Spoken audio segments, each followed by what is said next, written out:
Okay, so we are on the Royal We live chat Monday night. Hello, everybody. So happy to be here. And we're going to see who's going to jump on board here in just a minute. I'm going to wait a few seconds to let a lot of you jump on board, but I am so happy that you are here with me tonight. This is Royal We live chat. This is the opportunity for you to come together as a community, and we all come together and we answer questions. We talk about things, whatever's going on with you. Hey, and by the way, hey, Tanya Miller, or Millette. Sorry, Tanya Millette. I don't know who Tanya Miller is. I think I knew a Tanya Miller once. Tanya Millette. Hello, hello. Hi, Cindy. We're all here. And by the way, the telephone is up and running, so I'm going to go ahead and post the telephone number. So those of you who want to call in and talk about what's going on, you're more than welcome to do that. And you can share your we already got a phone call. So let's see. You're live on the Royal We. Hi, Kevin. How are you? Now, you do realize you are live, right? Yes. Yeah. Okay, good. I'm with my husband, Mark. Oh, great. Hi, Kevin. How are you doing tonight? I'm doing good, Mark. I'm glad you called. The reason I asked if it was okay if you knew you were live because we just started, and so I didn't expect someone to call so quickly. So I wanted to make sure, but I'm glad that you guys are calling in. What's going on? Well, I just want to share my story about my estrangement from my both my narcissistic parents. And I estranged from mine also. Okay. This is typical and common now more today than we think we've ever seen before, but it's always kind of been like this. But I'm interested to hear what's going on with how you all are coping with it and what's going on. Oh my gosh. I'm a highly sensitive and I'm still having a lot of hard time. How long have you been married for? We've been married 8 years. Okay, that's pretty. It's fairly fresh marriage. 8 years, but well, congratulations, because 8 years is still a lot of time, and that's a great marriage so far. But it sounds like you're bringing into the marriage some issues with your siblings, your external family. Is that correct? Absolutely, yeah. Yes. Okay. Now, let me just share some thoughts right off the bat. All right, and because these are important things that I know that we oftentimes struggle with. Now, and I tend to lean towards the Bible in these types of situations, and I hope that's okay with you. Absolutely, yeah. Okay, because you don't have to believe the same way, but there's good ancient insight in there, and one of them, the ancient people were very clear on something. They actually made it a commandment, and it was a command, and it's therefore a man and a woman shall leave the mother and father and become united with their new partner, with their spouse. This is the image of marriage. A lot of people don't really fully understand what this means. In situations where you are from extremely dysfunctional, toxic families, it means you cut everything off.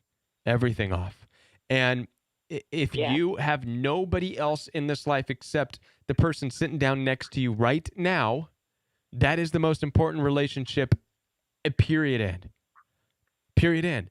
And I know it doesn't take the pain away, because a lot of us think we should hang on to these dynamics with our siblings and this and that, but it doesn't work out in that way. And again, history and prophecy has told us this, right? And I find it interesting also that many of our ancestors, yours included, they actually were married, or before they were married, they straight up left. I mean, there was no Facebook and Instagram and easy ways to stay connected with parents. And many of them just straight up left to a new country. You know, how many of us would say our ancestors at some point came to America from somewhere else? They straight up left their parents behind, said, see ya. And they had no way to communicate with them unless they threw a message in the bottle saying, hey, we made it, we're safe. The understanding was, we're going, you did your job, your day of parenting is over, your day of being family is over, and we're going to go make something of ourselves. Peace out, see you later, blessings, best of life, whatever. You follow me on that? The Book of Ruth. Yeah. Yeah, the Book of Ruth, yeah. Right. I hope Yeah. that this helps, without getting too much into. But do you have any specific questions, some specific things you guys are struggling with? Mainly, I'm struggling with a technical issue. I'm getting on your website here at. Oh, wait. I think No, I see it's you. from Facebook, dear. Oh, from Facebook? Yes. Oh, okay. Yeah, I'm Okay. having trouble. So my issue is that I had always been the scapegoat to my family, Mm-hmm.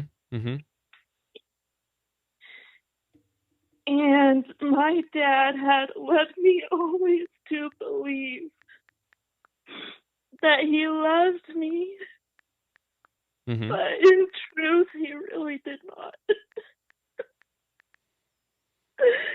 And so, because I recently learned that, I grew up having Asperger's autism, that I wanted to let him know this. And I wanted to tell him, this is what I have. And this is what my son has.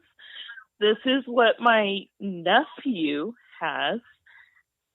And I wanted to tell him.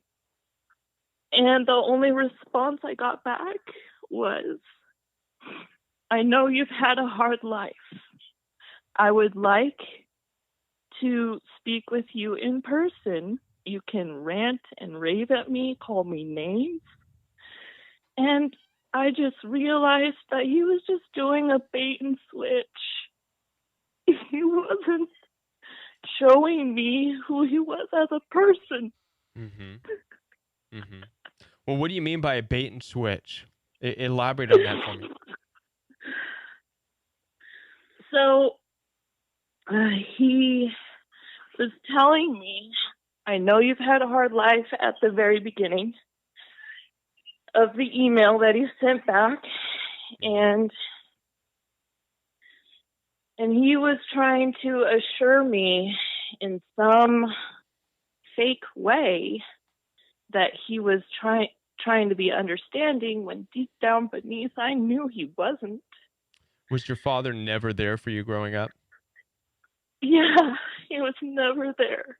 He was never emotionally supportive. He was never mentally there for me. My brother was the golden child because he grew up Catholic, and Catholicism says that they value boys more than girls. So he, is that a part of tells.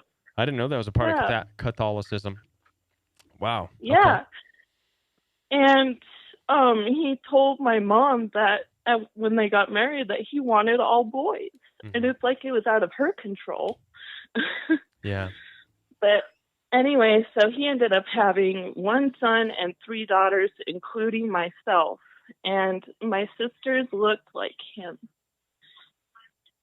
And it turns out that if he couldn't have boys, then he might as well have daughters who looked like him. And guess who was the one who didn't look like him, but looked more like my mother? The most beautiful one, I'm going to imagine, because I'll tell you right now, some girls that look like a man don't sound very appeasing. So I take it you're the most beautiful one of the group. Hold on one second. Mark, I'm getting a lot of feedback. Please go back in a different room. All right, thank you. He was... No. Mark, go back to a different room. I'm getting a lot of feedback. So anyway, yeah, I do look a lot like my mom, and my sisters took up a lot of my dad's side of the family. Okay. So they were skinny minis like his side of the family. They had more of his features, so to say, and they are really more beautiful. And so yeah, once they found out that I had problems with chromosomes, and once they knew that something was wrong with me, I was looked down upon a lot more than the others. I mean, even more so. So the whole bait and switch was, he wanted to do and assurance at the very beginning to say, I know you've had a hard life. And you can rant and rave at me. He wanted to draw me back in just so that he can say, how is it that I can help fix you so you can see my point of view with things, the bait and switch. Ah, so is that something that he would typically say? He would draw you in to then ultimately say, you're the problem, so you need to see it from my point of view. Is that correct? Pretty much, yeah. That's from all your videos we've been watching. It's pretty much how it's been going off as, yeah. So let me ask you a question. How old are you, if you don't mind my asking? I'm 36. 36. At this point in your life, Mm-hmm. what could your dad possibly say or do that would change or fix or resolve any of the upbringing neglect and the upbringing unfairness that you witnessed? Would any of it change that or fix that at all? No, it wouldn't. It wouldn't. I know it wouldn't. One of the things that we really struggle with, and in all honesty, I'm gonna twist this around. It almost wouldn't be fair for him, on him, right? And I'll tell you why. Because let's say you did bring him in to talk, and it was under the assumption that you are going to now desire this amazing relationship with him. And let's say, hypothetically, he buys into that. And he just cries his eyeballs out, telling you what a horrible father he is, how ignorant he is, what a selfish asshole he has been all of his life, to not acknowledge you. And he really breaks down, and afterwards, he really wants to hang out with you a lot. I can tell you exactly what's going to happen. You're not going to want to. You're not going to want to. Because again, the humblest of apologies is not going to change the dynamic of what took place, right? So what you really need to heal from is your own need of validation from your father. This is so difficult because your father is the image of all fatherly authority in your life, which affects your husband. It affects your relationship with God. Because if your father is supposed to be your leader, your protector, your guider, your instructor, your teacher, and there's a failure there, then what does that say about God, and what does it say about your husband? And this can create all kinds of issues. But the challenge is to not allow that to happen. Instead, understand that your father in particular had this issue that it's not going to be resolved, that you're going to have unanswered questions about it, except for just understanding the reality of evil in the world. And I know it hurts. I mean, we could cry over the fact that Cain killed his own brother Abel, which is an ancient historical record. I mean, that hurts. I'm sure the parents were like, what's going on? Your brothers, are you kidding? Yeah, we know brothers argue, but really, Cain? You're going to straight up murder your brother? That's atrocious. So when we take these things into consideration and you look at your dad and his inability to comfort you at the level that you need comfort on, it's easy to understand that he is a individual, possibly very narcissistic individual, which means that he gravitates and caters towards certain attitudes and towards certain personalities that cater to him. And narcissists cannot deal with people who need affection, attention, love, who need understanding. Narcissists don't get that. They don't resonate with it. No narcissists do. They just can't. For whatever reason, that is the one thing that drains narcissists, because it takes away from their need, and they can't do that. Right. And that's why your father probably says that, we can meet, but I just want to turn around so you can see what it's like dealing with you. In other words, he's saying it's draining to me because you take the attention away from me being a know-it-all, a show-off, a handsome, charming, amazing, funny person, and you make me a person that feels like I'm responsible for you, which he is responsible for you as a father. But at this age, he's not anymore.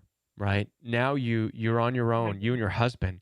Your husband should fill in that gap, right? He'll never be the father, and you'll never have a father. And that's another aspect I can tell you is that we need to, as people, stop putting so much emphasis on needing a relationship with a father, a mother, a sister, or brother, right? We call this in culture some kind of a draw to the blood relationships, and that's not what it, it's not it's not necessary.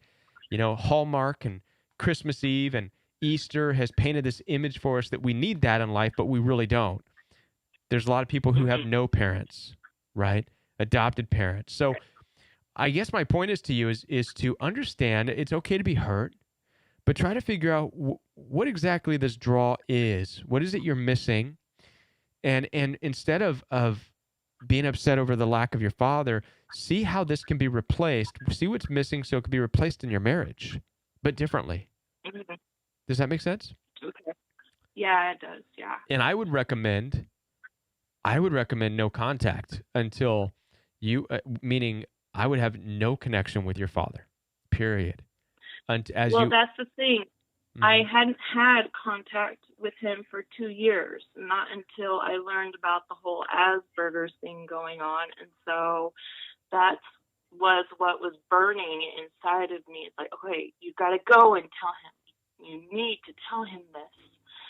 And so I did it upon compulsion. I automatically felt I absolutely had to, and I broke it just that one time. But his response and what I got to see from it just let me know that, yeah, I was casting my pearls before the swine right there. Absolutely.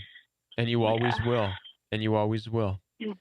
The hardest part to accept about narcissists is they don't live from a place of truly loving others. They just don't. They live from a place of people being objectified as into categories of usefulness, even with their kids. This is what creates the hierarchy of golden children and scapegoat status. It's where's the usefulness of them? And in these families, you typically have them fighting for a position. I experienced this with my wife's siblings. I felt like I was walking in, and I hadn't experienced it like that. I've been around abusive relationships all my life, but I had never witnessed anything where literally I walked into the room and I felt like it was a war zone, and everybody was attacking everybody with jabs and demeaning comments. Everybody was trying to outdo the other person of who's smarter here, who knows more about this. You couldn't even play a game of poker without somebody getting really in. It was just craziness. And because I was mainly different than all of them, being that I had a stronger faith background, I was active in the church, and other things, and I don't cuss and I don't swear, and that's what they live to do. Eventually they all viewed me as the bad person, since, and that's just what they do. That's how narcissists do. That's how they find their opponent. That's how they find an enemy. That's how they find somebody to neglect, is they look for the differences. And if there's more differences, then they don't see the usefulness. If you're not serving them and what they do, and they're joking and they're drinking and they're partying and then they find you useless. If you're going to challenge their way of living in any way, if you're going to challenge them to be nicer, if you're going to challenge them to be more loving, they can't accept that. And so they reject you. Yes. But the question is, why can't they accept that? Why can't they accept that? Because they just can't. That's listen. I would have 1 million subscribers and lots of paperback novels if I had the answer to that question.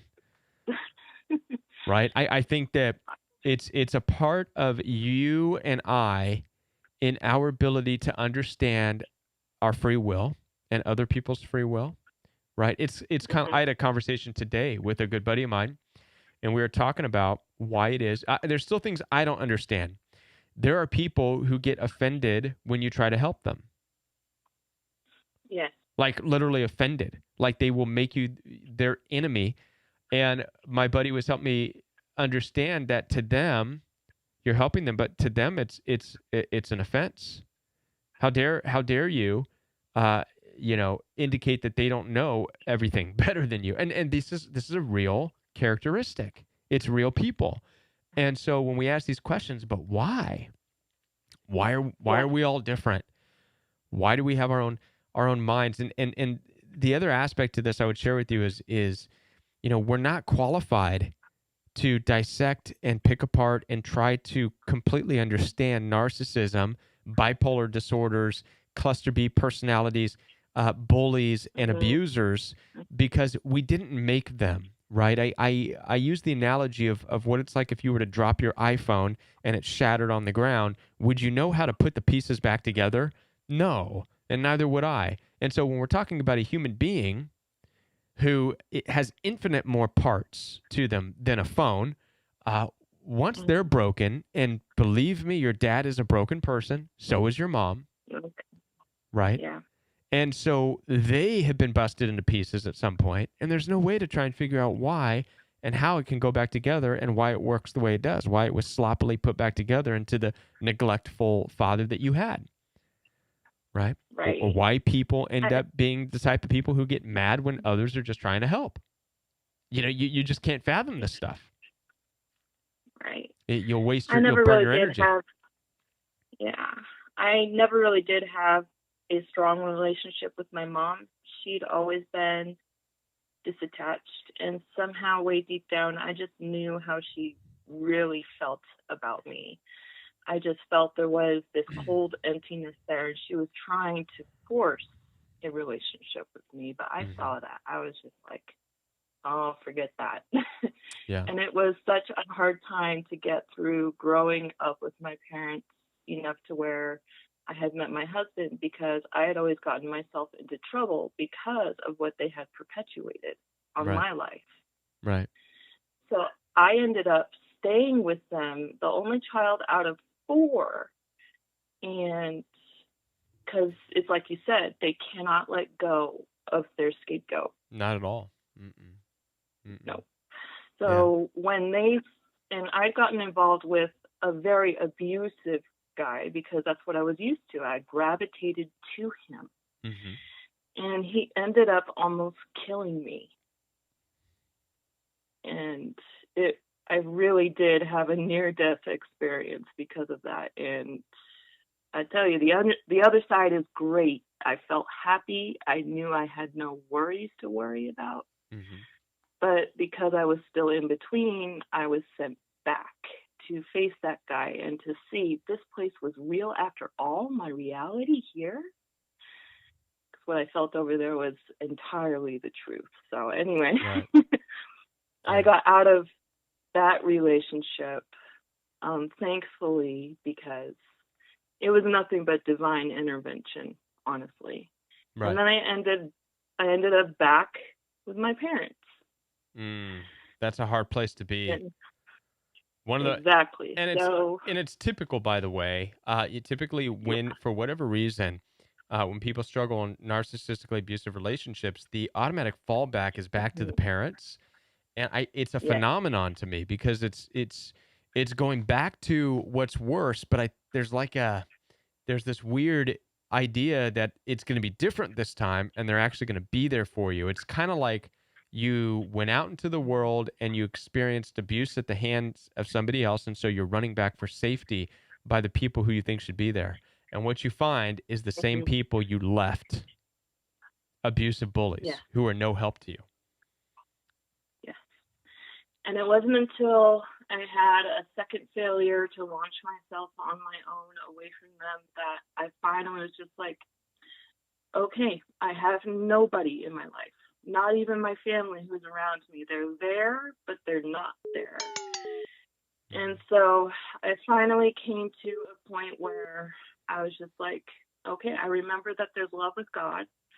So I leaned upon what I knew best how to do, which was journaling. So I ended up journaling to God, telling him my thoughts, my feelings. And it was from there that he just told me to wait.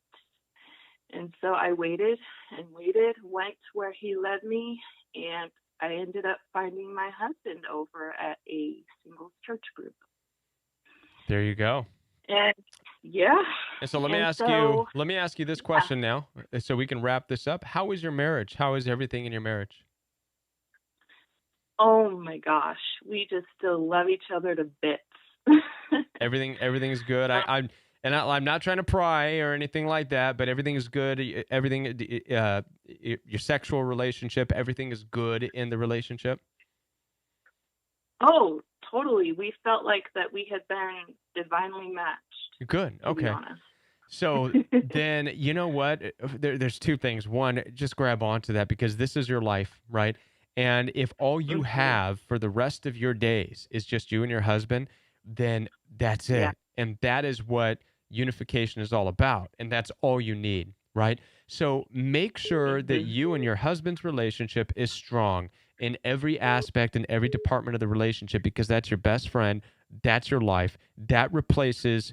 I'm going to share something with you out of the scriptures again, if you don't mind. Jesus Mhm. was doing some teaching, and the disciples ran to him. Not the disciples, I'm sorry, but some other people ran to Jesus. Your mother and your brother, they want to talk to you. And Jesus's response Right. was profound. He said, "Who's my mother? Who is my brother?" And basically, I'm sure it sounded very offensive. Who is my mother? Who's my brother? Who are you talking about? And then he pointed Yeah. to his disciples. Now watch this. The disciples were the group of people. That was Jesus's bride. Was the disciples. They represented that. That's who Jesus spent every day with. That's who he walked with. That was his unification. He pointed to them and said, "This is my mother, my father, my sister, my brothers." Period. End. And he's giving us a message for you and for me and for everybody listening on YouTube Live right now, that when you find your unification in life, that replaces your father, your mother, your sister, your brothers, period. So go on about with your husband, and this Mhm. relationship, this unification that you are so blessed to be a part of, represents everything. This is your new father, your mother, your sister, your brother, your children. This is it. And if this is all you have, that's it. And that's all you need in this life is this Yeah. unification. Does that make sense to you? Yes. Right on. One more question. Yeah.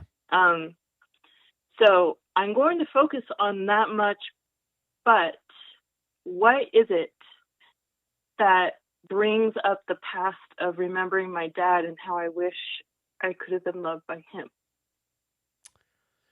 You know, what brings that up? Probably. Why does it get recalled to my Yeah, mind? probably. In all fairness, it's the relationship dynamic that you've been in. So going back into that family dynamic, reintroduced it, and I mean, Yeah. when's the last time you talked to him? Like just that one email I sent out to him, and that was the response I got back. How long ago And was that? That was recent, maybe like a week ago. Okay, so as you can tell, you're only a week out of having no contact with him. So Right. what draws him back, it's not that something's drawing the memories back to you, that he's not there for you. It's that you're still there.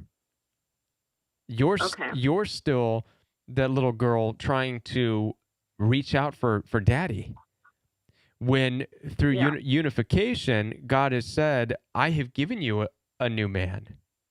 Stop reaching out for that man and reach even harder into this man that I've given you. That man's Okay.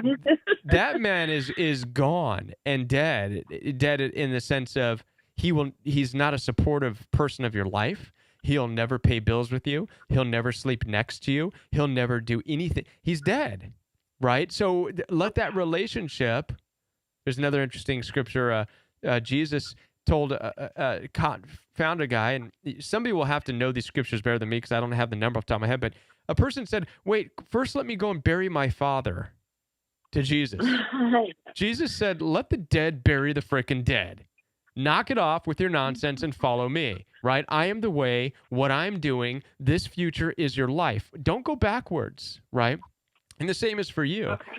Stop reaching back for the man of your past and embrace even harder the man of your now and the man of your future.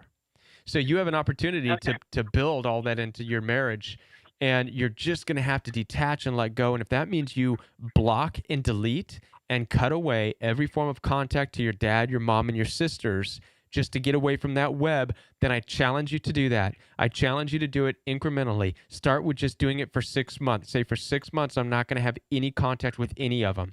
And then go for a year. And then start to say no. Stand up for yourself and say no with things like Christmas Eve. Me and my husband are doing our own thing. Start setting boundaries like that. Say no for Thanksgiving. Me and my husband, we got plans. We're going to Hawaii for Thanksgiving. Well, hopefully, if there's no COVID. But you know what I'm saying. You know what I'm saying? You all start to live your life and make your plans. And the same for your husband. If your husband's having issues with his family, he needs to cut that away too, because these outside family dynamics will only infiltrate your marriage and make your marriage a hell, right? So you two come together, dismiss everything else, become everything that you need, because that may be all you have until the day you die. So treat it like that, right? Okay. Right on? Yeah, sounds good. All right. Well, thank you for calling in. I appreciate it. Thank you. All right. Have a nice night. It's been a pleasure. Yes.